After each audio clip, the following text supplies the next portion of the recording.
দর্শক, আমরা যেই জীবনটার জন্য এত যুদ্ধ করি সেটি যে কত ক্ষণস্থায়ী তা বোঝা গেল গ্র্যান্ড মাস্টার জিয়ার মৃত্যুর কাহিনী শুনে।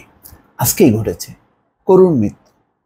দাবা খেলতে খেলতেই মানুষটার মৃত্যু হলো, অথচ এমন বয়স হয়নি যে তিনি মরতে পারেন। কিন্তু হায়াত মৌত সবই আল্লাহর হাতে।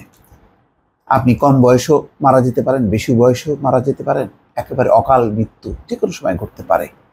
এটা যদি আমরা মনে রাখি তাহলে হিংসা, বিদ্বেষ, ধন সম্পত্তির জন্য এই লড়াই আসলে সব কিছু তুচ্ছ হয়ে যাবে। কিন্তু আমরা কোনোভাবেই মনে করি না যে মৃত্যুটা আমার সঙ্গে আছে, বা আমি সব সময় জীবন আর মৃত্যুকে নিয়ে একসঙ্গে যে চলাচল করি এটা আমরা বুঝি না। এক হাতে জীবন থাকে আর এক হাতে থাকে মৃত্যু। তেমনটাই কিন্তু ঘটল গ্র্যান্ড মাস্টার জিয়ার ক্ষেত্রে।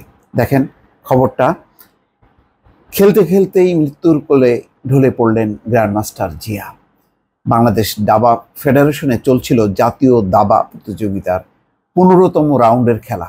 আজ গ্র্যান্ড মাস্টার জিয়াউর রহমান খেলছিলেন আরেক গ্র্যান্ড মাস্টার এনামুল হোসেন রাজীবের বিপক্ষে। বেলা 3টায় শুরু হওয়া ম্যাচটিতে খেলতে খেলতেই 5টা 52 মিনিটে লুটিয়ে পড়েন জিয়াউর।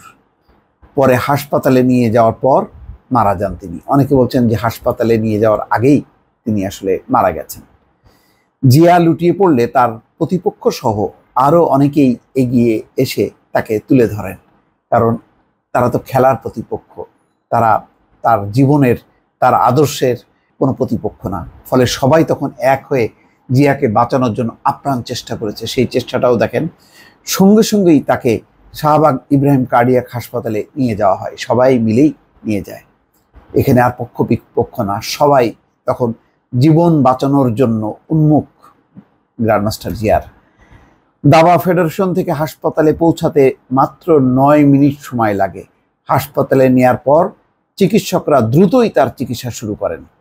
দাবা ফেডারেশনের ঘনিষ্ঠ সূত্র বলছে প্রায় 15 মিনিট পর্যন্ত চিকিৎসকরা তার পালস খুঁজে পায়নি। পরে চিকিৎসকরা জানিয়েছেন হাসপাতালে নিয়ে যাওয়ার আগেই আসলে জিয়া মারা গেছেন। 1974 সালে 1 মে জন্ম নেয়া এই গ্র্যান্ড মাস্টারের মৃত্যু সনদ চিকিৎসকরা দিয়েছেন 7টা 20 মিনিটে। দেখেন কত অল্প সময়ের ব্যবধানে একটা জীবন্ত মানুষ নাই হয়ে গেল। মৃত্যুর সময় তার বয়স হয়েছিল 50 বছর। এটা এমন কোনো বয়সই না, কিন্তু তাকে চলে যেতে হলো, কেননা আল্লাহ তার ডাক দিয়েছেন। হাসপাতালে পৌঁছানোর পরই জিয়ার স্ত্রী কান্নায় ভেঙে পড়েন। চিকিৎসকদের কাছ থেকে মৃত্যু সনদ পাওয়ার পর কান্নার সেই বেগ আরও বাড়তে থাকে। কারো সান্ত্বনাই থামাতে পারছিল না তার সেই কান্না। শুধু জিয়ার স্ত্রী নন, এ সময় কান্নায় ভেঙে পড়েন তার সহ খেলোয়াড়দের অনেকেই।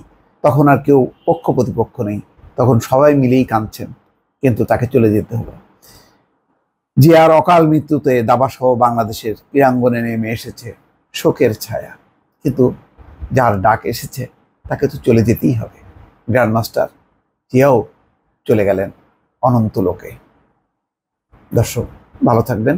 আল্লাহ হাফেজ।